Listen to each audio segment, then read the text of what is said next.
Welcome back. You're listening to Ask the CIO, sponsored by Equinix on Federal News Network. I'm your host, Jason Miller. My guest today is Mark Andrus, the Chief Information Officer at the National Geospatial-Intelligence Agency. Now, Mark, before break, we were talking about big data, the different pieces and parts that you were working through.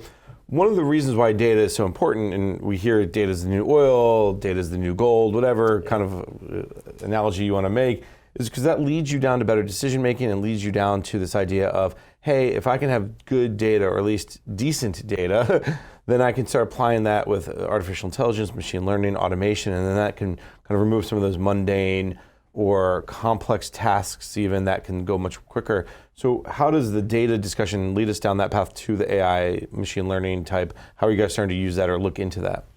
That's a great question. I would say for the AI and ML adoption, we started out with a series of sprints, right, which is the best way to learn. And we quickly ran into that data organization and management challenge.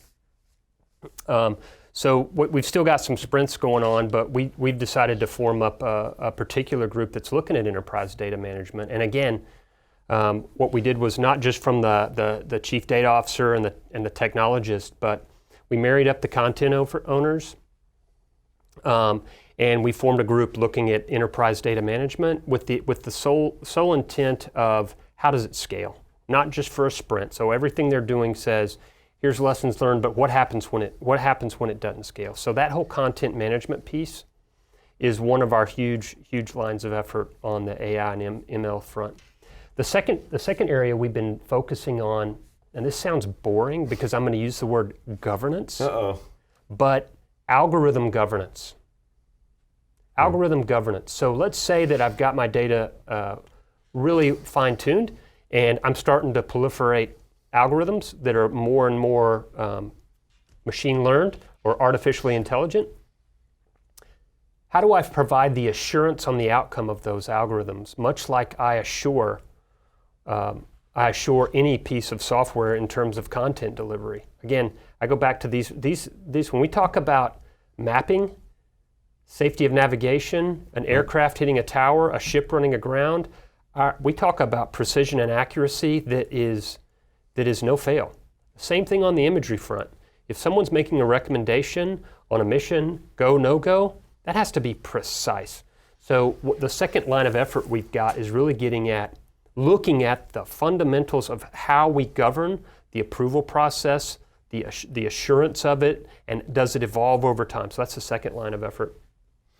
The last one, the third one was on how do we transition those sprints into pieces that work and don't work, such that we're able to throw away the bad and accept the good. And then the last one is expanding the research and partnerships. There's a lot of really interesting things going on with DoD. They've stood up the JAKE, so we're partnering with them.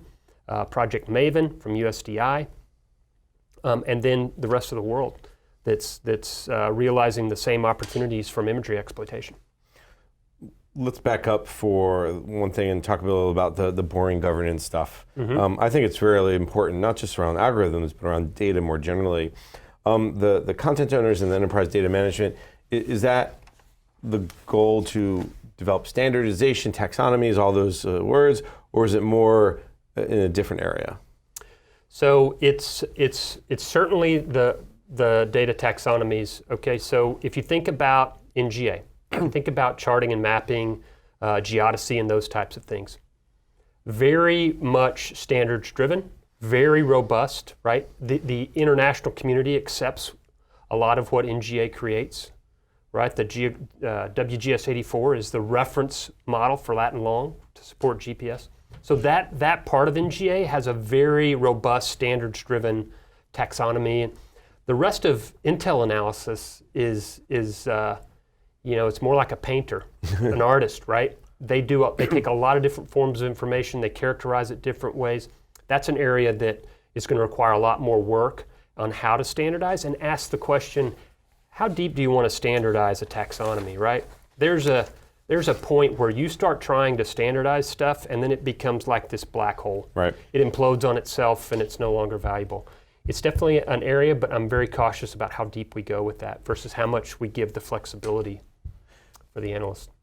You mentioned also the transition of sprints, throw out the good, keep the bad. Have you had some success with using AI and machine learning? Yes, and absolutely. Can you talk a little bit at a high level about how you're using it? Yeah, so one of the areas that you might expect is in the area of computer vision, right? So define that. Computer vision, it is, think of it in its simplest terms as I have an image and I want to call out an image from there automatically. So see, like if I look at an image and I say, that's a tank, that's an aircraft, it's instinctive for a human. For the computer to have that vision and extract that object out is difficult. In industry, we get a lot of, I've got my phone and I take a picture 10 feet away, and is it a dog or is it a cat? And that's cool. It can classify my phone in terms of things I'm looking for. But the complexity of taking it from miles up in the air, the complexity of understanding that I need to not only detect the object, I need to be able to alert that the object is moving, and I need to do it with systems that are in themselves moving as the Earth's moving. It is crazy complex and very difficult for us. It's a really interesting usage, because as you deal with more imagery and the imagery gets better and there's more dependence on it, and you can send it to a phone or send it to some sort of device, being able to use the AI to process, there are this many tanks happening in this part of the world, and they're all moving in the westward direction, and getting the computers to do that. How much testing have you done with that, in terms of whether it's that one or just any of the other AI, ML? Anything going from test to production yet? Yes. Excellent. So that absolutely is where we're heading. And think of the value proposition. So if the old workflow was human-centric workflow, I spend a lot of time and effort looking at an image for something that's just an object, right? So if I can automate that out, I can begin to imply reasoning and what is intent.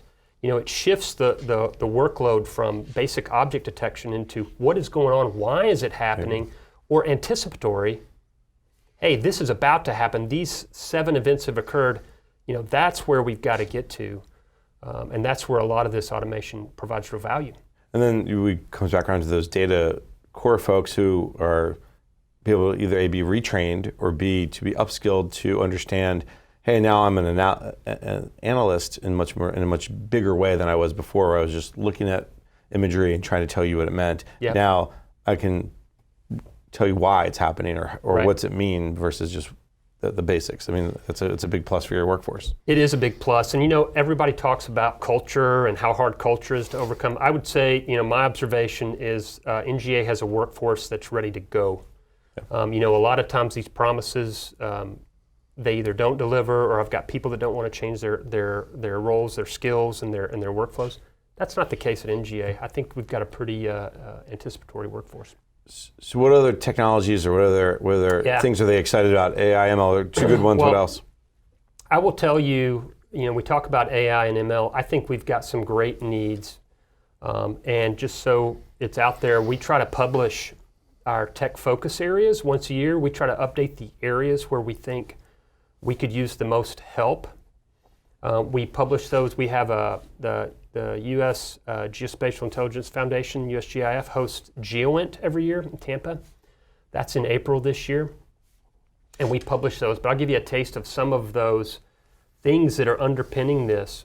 Of course, it's the computer vision and the need for those object detection, activity tracking and change detection. So that's getting ahead of just the object.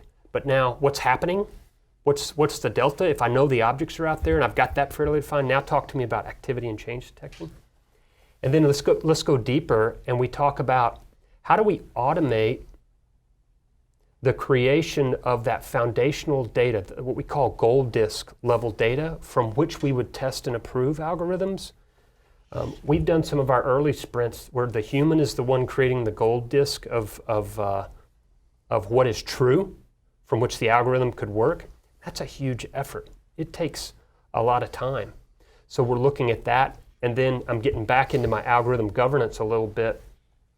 The other area that we're looking at is how do I automatically compare and contrast. If I've got good gold disk data that's automatically generated, if I've got change detection, activity tracking algorithms, what type of technology can I use to validate that, right? All of these things are building upon speed and technology adoption that we're trying to take on. All right, a lot there. I'm sure you'll have a lot of interest in April as well for the GeoInt conference. Yeah, absolutely. We're just about out of time. Before I let you go, I've got to ask about the new building that's being built in St. Louis. It's going to use all these technologies and even incorporate some 5G. Give us the quick lowdown on that. Yes, so St. Louis area has been blessed with the opportunity to create a whole new building. And this building is going to be designed from the ground up to be there for the next generation of employee. So think of I talked about my dev core, my data core, but by 2025, this building is designed to be about 40% to 60% SCIF, and then another 20% of flex space, something that I could change as the workload, and then 20% of pure unclassified space. It's got goals of being completely wireless. Now, when you talk about wireless in a SCIF, in a top secret compartmented information facility, that's a real challenge. Yeah. So we've gotten a lot of help from industry on how do we tackle that type of dynamic environment that allows an academia or a uncleared software developer to do work that I could immediately transition into the top secret environment. It's pretty aggressive.